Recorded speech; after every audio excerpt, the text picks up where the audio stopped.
तथा दिशः कालश्च सर्वेषां सदा कुर्वन्तु मङ्गलम्।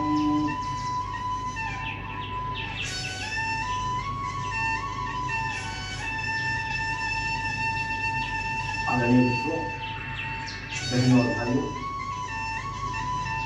आज सेवा संवाद में हम पंडित दीनदयाल उपाध्याय जी ने जो सृष्टि की बात किया, तो प्रकृति सेवा की आज हम चर्चा कर रहे हैं। यह भारत है, यह सर्वे भवन्तु सुखिनः सर्वे सन्तु निरामया सर्वे भद्राणि पश्यन्तु मा कश्चित् दुःखभाग् भवेत् की बात करने वाला है। यह सृष्टि को माँ के रूप में पूछता है।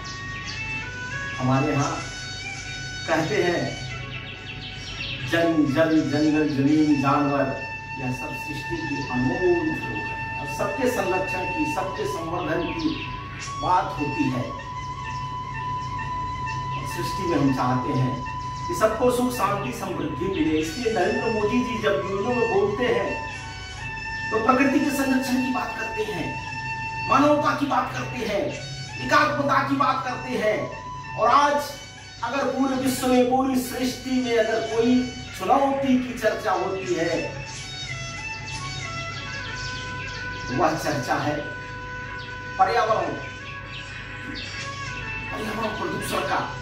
कोई जल प्रदूषण की बात करता है, कोई वायु प्रदूषण की बात करता है, कोई कहता है कि ओजोन परत जो है उसमें छेद बढ़ता जा रहा है, कोई कहता है तापमान बढ़ रहा है, कोई कहता है कि सृष्टि में जो संकट है वह संकट मूल रूप से जो संकट है वह संकट आज ऑक्सीजन का आता जा रहा है। यानी धरा पर से जंगल कट रहे हैं और यह धरा चीख रही है, चिल्ला रही है। मनुष्य भी कह रहा है कि मेरा जीवन बचेगा कि नहीं, लेकिन उसको तो तत्कालिक जो मुद्दे हैं उसकी चिंता रहती है। और कहा जाता है कि सृष्टि में, इस सृष्टि के संहारक, पालक, पोषक महादेव है, शिव है। और भगवान शिव के बारे में कहा जाता है कि भगवान शिव इस सृष्टि में लोक मंगल की संकल्पना को लेकर के, प्राणियों के मंगल की संकल्पना को लेकर के हमेशा काम किए। उन्होंने महादेव के रूप में अपनी भूमिका को निभाया। आज जब सबका साथ सबका विकास की बात होती है तो लोग कहते हैं कि आसुरी प्रवृत्ति के लोगों का भी विकास होगा ना। लेकिन मित्रों, महादेव ने कभी भी इस प्रकार का चिंतन किया ही नहीं। इस सृष्टि पर एक समय ऐसा आया, देव और दानव, सुर और असुर दोनों आपस में संघर्षरत थे और उनमें समझौता जब हुआ तो कहा गया कि सृष्टि की सुख शांति समृद्धि के लिए समुद्र मंथन होता है। तो समुद्र मंथन हुआ, उसमें से तमाम ऐसे रत्न से लेकर के अमृत तक निकला। उसमें एक समय ऐसा आया कि विष भी निकला और उस विष को कौन पान करेगा यह समस्या आ गई और देव और दानव दोनों अलग हो गए। तो महादेव तो पालक है, इस सृष्टि के पालक है। इस नाते से उनकी पूजा राम भी करते हैं, कृष्ण भी करते हैं, मूर्ति पूजक भी करते हैं। तो ऐसे प्रकृति पूजक भी करते हैं, आस्तिक भी करते हैं और नास्तिक भी करते हैं। महादेव तो महादेव है और वह संवाद के भी जनक है। मां पार्वती को उन्होंने भगवान राम की चरित्र को सुनाया। तमाम प्रकार की समस्याओं के समाधान के लिए वो निरंतर संवाद करते रहे। वह संवाद पुरुष है। और एक पालक होने के नाते जब इस प्रकार की समस्या उत्पन्न हुई कि आखिर यह हलाहल कौन पिएगा, तो उसके लिए भगवान नीलकंठ ही तैयार हुए और उन्होंने सृष्टि को बचाने के लिए उसका पान किया। जिसके कारण से उसको नीलकंठ के रूप में अभी हम पूछते हैं। एक उनका नाम भगवान का नीलकंठ भी है। सत्यम शिवम सुंदरम की जिनकी संकल्पना है, इस सृष्टि को बसाने और उजाड़ने का भी जिनको श्रेय है। तो आज जो प्रकृति सेवा की जब बात होती है तो दीनदयाल उपाध्याय जी कहते थे कि व्यक्ति से लेकर के सृष्टि तक के अगर मंगल की कल्पना होगी, उनके लिए व्यवहार होगा, उनके लिए आचार होगा, तब यह सृष्टि सुखमय रहेगी। प्रकृति सेवा की जब बात होती तो समझ में नहीं आता है कि क्या। पहले तो व्यक्ति सेवा समझ में आता है, परिवार सेवा समझ में आता है, राष्ट्र सेवा समझ में आता है, लेकिन प्रकृति सेवा, तो नरेंद्र मोदी जी ने कहा कि आजादी का अमृत महोत्सव वर्ष है और इसमें हमको अपने सरोवर को भी संरक्षित करना है, इस धरा को भी संरक्षित करना है, इस जंगल को भी, यानी वृक्षारोपण की बात किया, जल संरक्षण की बात किया, नदियों और सरोवरों को पवित्र करने की जलधारा उसमें आती रहे, इसकी बात किया। आज दुनिया के लोग भारत की तरफ देख रहे हैं कि भारत आखिर कैसे सेवा की बात करता है, कैसे सृष्टि को बचाने की चिंता करता है। दुनिया के लोग जब विश्व की चुनौती के बारे में चिंतन करते हैं तो उनको लगता है कि विश्व का सबसे बड़ा संकट अगर है मानवता के ऊपर तो वह पर्यावरण का संकट है। और प्रदूषण, चाहे जल प्रदूषण हो, वायु प्रदूषण हो, नदियों का प्रदूषण हो, चाहे मिट्टी का प्रदूषण हो, चाहे इस धरा का तापमान बढ़ रहा हो, ओजोन लेयर में चाहे छेद की बात हो, यह सब संकट है। और इसके समाधान के लिए क्या किया जा सकता है? तो अंधाधुंध हम भौतिक विकास की तरफ बढ़ रहे हैं। जहां पहले प्रकृति के नजदीक हमारा जीवन था, आज एसी युक्त कमरों में सिमट करके रह गया है। कुछ लोगों को तो मिल ही रहा है, जिससे एसी से क्लोरोफ्लोरो गैस निकलती है। अभी कोरोना काल में जिस प्रकार का ऑक्सीजन का संकट हो गया था, कोई निदान दिख नहीं रहा था, कितना पैदा करेंगे? क्योंकि हमने तो इस तरह के भूषण जो वृक्ष है उनको समाप्त किया है। कहते हैं ना कि इस सृष्टि में एक बार आइंस्टीन जी से पूछा गया कि तृतीय विश्व युद्ध कब होगा और क्यों होगा, कैसे होगा? उन्होंने कहा तृतीय विश्व युद्ध तो मैं नहीं जानता हूं, लेकिन चतुर्थ विश्व युद्ध जरूर होगा और वह पत्थरों से होगा। उस वैज्ञानिक के कथन को अगर समझना होगा, यानी तृतीय विश्व युद्ध में यह धरा समाप्त होगी क्या? कैसा चिंतन!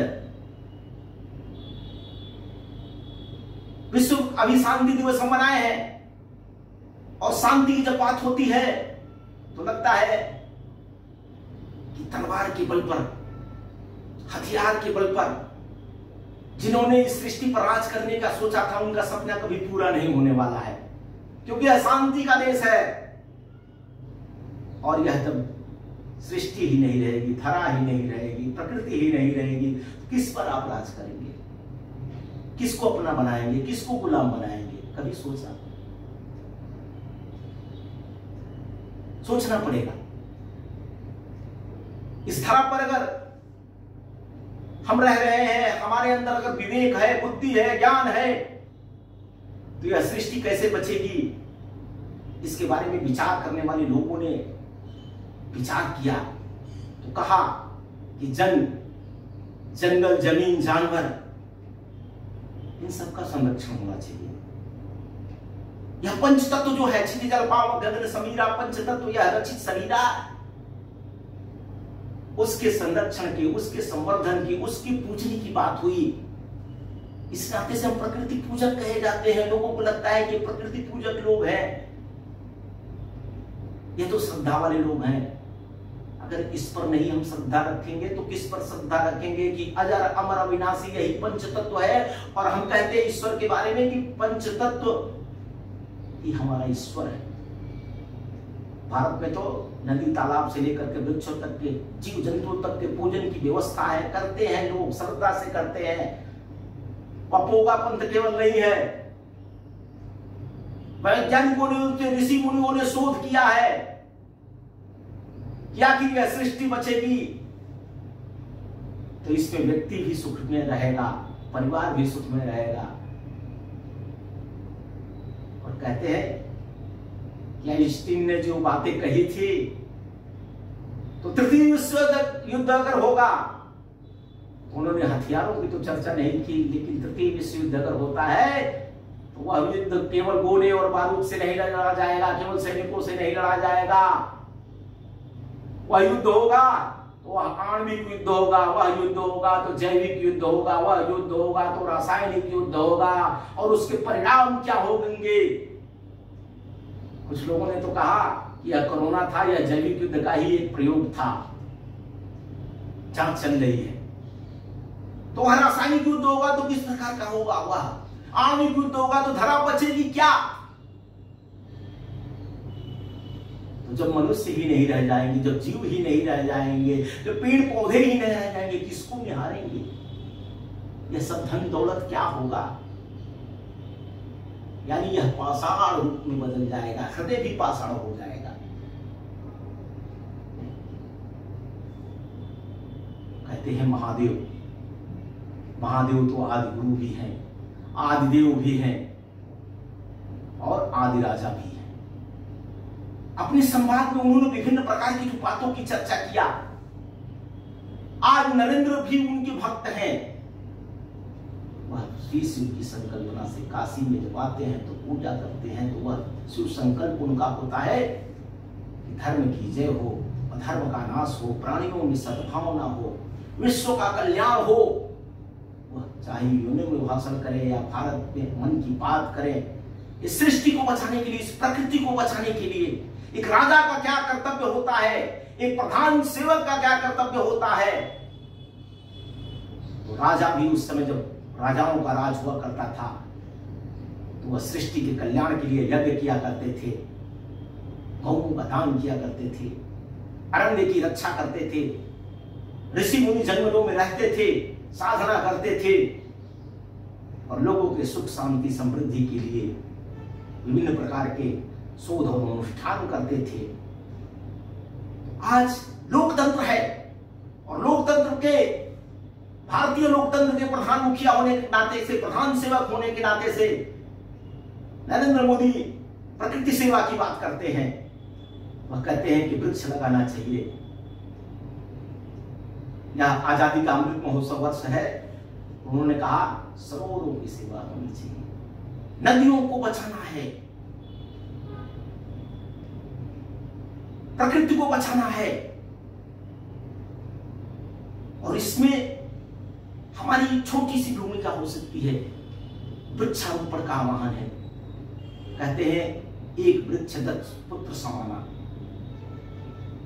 ऐसे जो तालाब बनवाते हैं उनको भी पुत्र की संज्ञा दी गई है। तालाबों को भी, नदियों के संरक्षण करने वाले, जल के संरक्षण में कहते हैं कि कल के लिए जल। अरे जल तो हमेशा के लिए चाहिए। आज अगर हम संरक्षण नहीं कर रहे हैं, पहले का अगर प्रकृति का जीवन देखिए, आज के भौतिक जीवन को अगर समझिए तो आज कह रहे हैं कि जल पर संकट खड़ा है।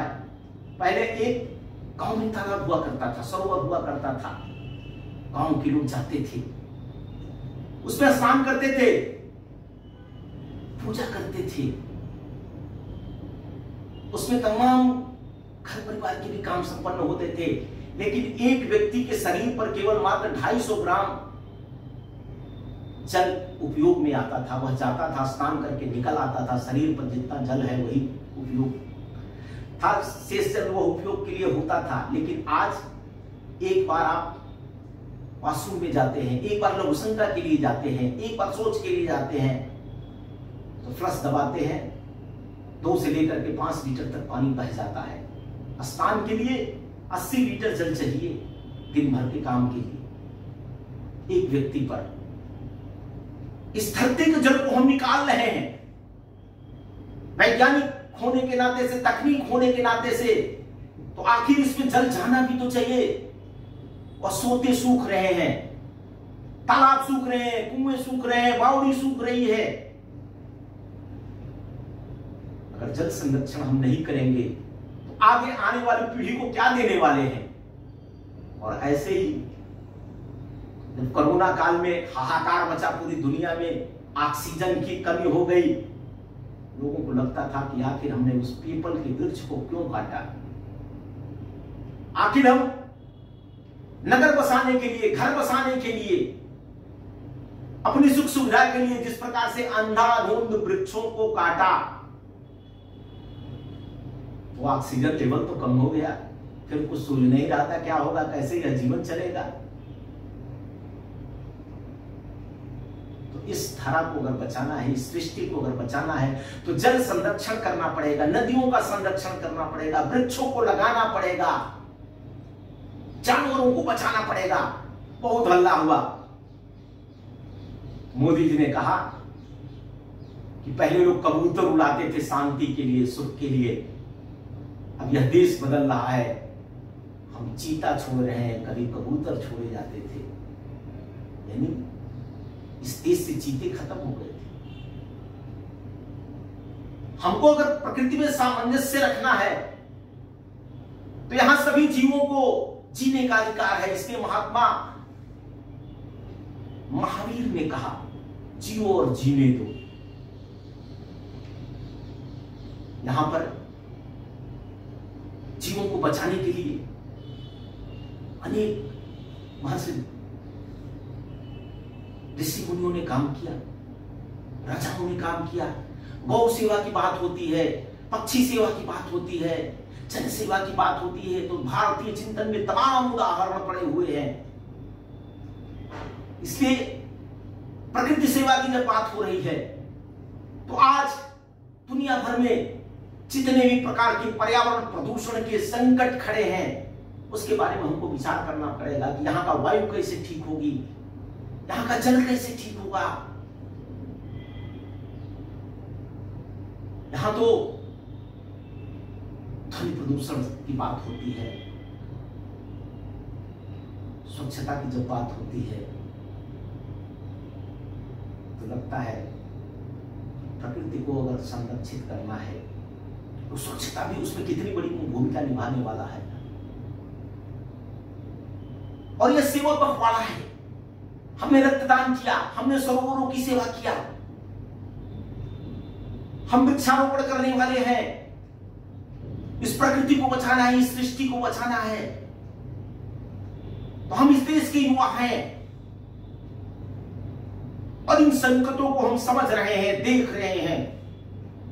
और देश का प्रधान सेवक अगर आह्वान करता है इसकी रक्षा के लिए आगे आना चाहिए, तो मित्रों यह सनातन चिंतन है, यह शाश्वत चिंतन है। यहां के ऋषि मुनियों ने यह बातें कही है और इसके बिना आप जिस सुख की संकल्पना कर रहे हैं, जिस भौतिकतावाद में आप जीना चाहते हैं, वह सब ध्वस्त हो जाएगा अगर प्रकृति नहीं रहेगी। प्रकृति के साथ हमने समन्वय नहीं किया, प्रकृति के साथ अगर हमने माता का व्यवहार नहीं किया, प्रकृति का अगर हमने संरक्षण नहीं किया, प्रकृति की सेवा नहीं की, तो यह शरीर ही रोग युक्त होने वाला है,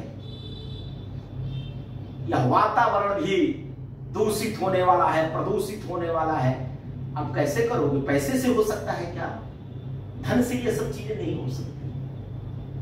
धन के पीछे हम भाग रहे हैं, सुख के पीछे भाग रहे हैं, लेकिन व्यक्ति को अगर शांतिपूर्वक जीवन जीना है, व्यक्ति को शारीरिक सुख चाहिए, मानसिक शांति चाहिए, आत्मिक आनंद चाहिए, परमानंद की जो संकल्पना है भारत में, मोक्ष की जो बात है, वह जीवन के चारों पुरुषार्थ धर्म अर्थ काम मोक्ष तब मिलेंगे जब यह सृष्टि रहेगी, जब यह प्रकृति रहेगी, प्रकृति हमारी माँ है, इससे तालमेल करके चलना पड़ेगा। और प्रकृति सेवा के लिए चाहे वह बालक हो, युवा हो, वृद्ध हो, सबकी सोच एक समान है। धरती हमारी माँ है और धरती अगर अनुपजाऊ हो जाएगी, जब प्रकृति की खेती की बात होती है तो हमको लगता है कि इसमें उत्पादन कम होने वाला है, यह क्या बातें नई नई आ रही है। लेकिन दुनिया के वैज्ञानिक क्या कह रहे हैं कि अगर धरती माता की उर्वरा शक्ति खत्म हो जाएगी, अगर हमने प्रकृति के रूप में उसको नहीं पूजा, प्राकृतिक खेती नहीं किया, तो अन्न के लाले पड़ेंगे। आप हवा में कितने दिन खेती करोगे? उससे देखने के लिए हो सकता है, समझने के लिए, जीवन का भरण पोषण नहीं हो सकता है, अच्छी अच्छी बातें की जा सकती है। और प्राकृतिक जीवन कितने दिन का हो सकता है? आप चिकित्सा जगत की जब बात करते हैं तो अप्राकृतिक अंग जो बनाए जाते हैं कितने दिन काम करते हैं? कोई 10 वर्ष, कोई 5 वर्ष, फिर होना ही है उसको। लेकिन प्रकृति ने, परमात्मा ने जो अंग बनाए हैं, रक्त मांस मज्जा हड्डी जो भी बनाया है, उसका कोई विकल्प नहीं है। इसलिए प्रकृति सेवा की जब बात आती है तो लोगों को लगता है कि इसके लिए क्या, प्रकृति तो अपना संतुलन खुद करती है। प्रकृति तो करती है, संतुलन करेगी भी, और उसके लिए प्रलय अंतिम विकल्प होता है। तो वह आइंस्टीन की कही हुई बात सत्य होगी कि पत्थरों से युद्ध होगा, चौथा विश्व युद्ध।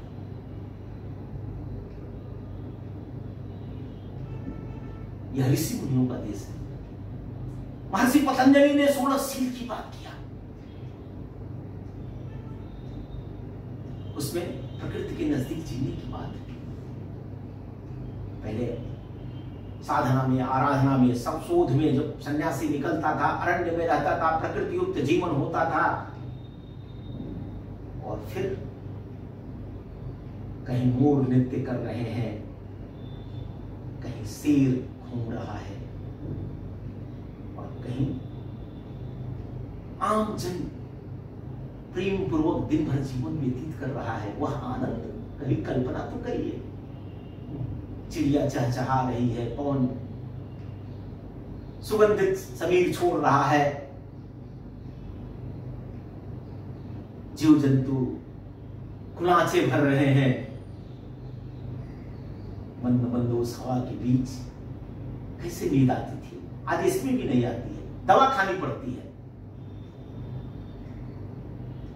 ऐसे 20-25% लोग हैं बता रहे हैं कि आजकल नींद के लिए दवाओं का उपयोग करते हैं, ड्रग्स ले रहे हैं। वह एक नृत्य जो प्रकृति की गोद में होता था, और वह एक नृत्य जो आजकल क्लबों में होता है, जिसमें रात्रि में झूमते झूमते वो गिर पड़ते हैं, होश नहीं रहता है। उस दोनों के आनंद में जरा कल्पना करिए। अद्भुत है यह सृष्टि। इसलिए यहां कहा गया कि प्रकृति देव हो, प्रकृति माता है, प्रकृति पिता है, प्रकृति देव है, और इसलिए प्रकृति के साथ छेड़छाड़ करना अपने ऊपर संकट उत्पन्न करने जैसा है। तो आइए मिलकर के सेवा पखवाड़े में हम प्रकृति की सेवा करें,